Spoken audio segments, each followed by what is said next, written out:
It is time for Stripes and Whistles with Kansas referees here on Kansas Sports Chatter. This is a segment where we get to, sit down with different officials throughout the state on a number of topics in different sports and kind of pick their brain a little bit and get the perspective from the referee or the official. And joining us on at today's show will be Zach Shanline. He is one of the sports officials for the state of Kansas. Zach, appreciate your time. And how long have you been officiating now?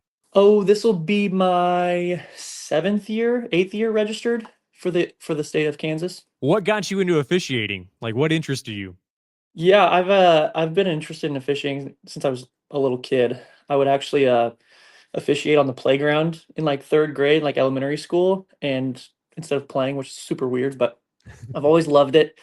And then I started when I was in high school just to make a little bit of money. Found out that I kind of like this, and I'm kind of good at it. Kind of have a little knack for it, and just kind of continue to pursue it. And got into it at a really young age, and hope to do it for many more years. Well, the area that I wanted to talk to you about was the fair catch free kick rule in football, and I think well, maybe some people have heard of it. I don't think anyone is. Not too many people have actually seen it be implemented in an actual game.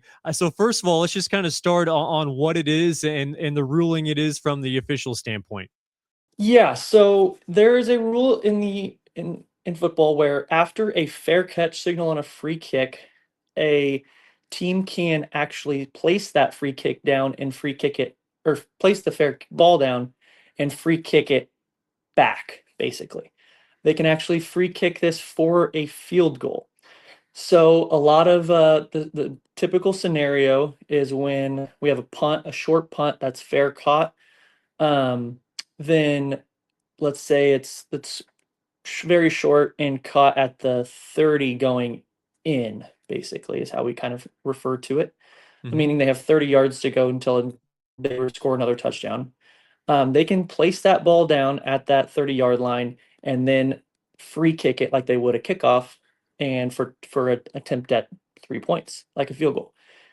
Couple keys there are they have to be 10 yards apart, just like a free kick on an opening kickoff of a game. And so it's kind of a unimpeded opportunity at a field goal that is a little loophole in the rules. I mean, I don't know how much you dove into this. I mean, the rule is the rule, but like, I mean, I know it's a rugby thing, but like rugby kind of got away from that rule eventually. Any idea on why it stuck with football? Um, I think it's one of those rules that it doesn't hurt to keep in the game. I mean, it's Sure. so rare that I've certainly never seen it in a game. I've seen it maybe on film once in my career.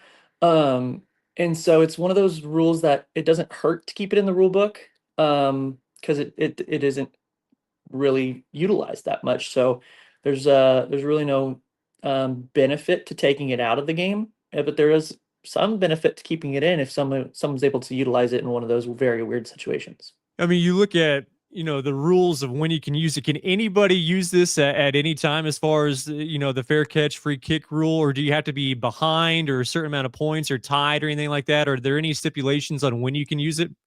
No, it just has to be a legal fair catch signal. Um, and then I have to actually make sure here because it's a really special case.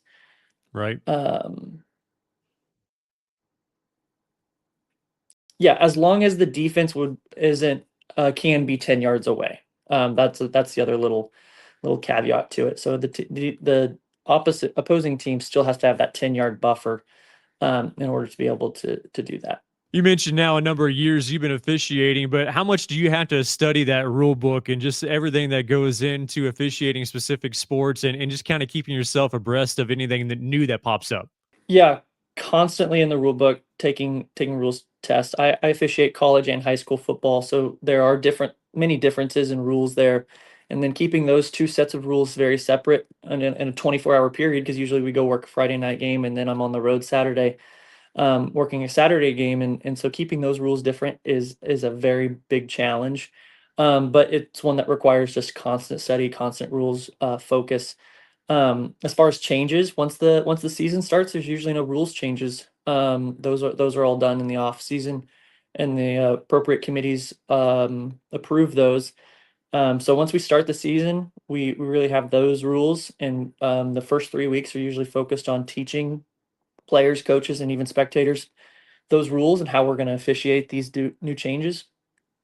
And then the rest of the season is just fine tuning it and getting it focused and making sure that we continue to stay up on all those rules and enforce them correctly. Hey, Zach, appreciate it, and safe travels the rest of the season when you're bouncing around the state. Hey, appreciate you, Cole. That is Zach Shanline, one of the football officials for the state of Kansas. That'll do it for Stripes and Whistles with Kansas referees.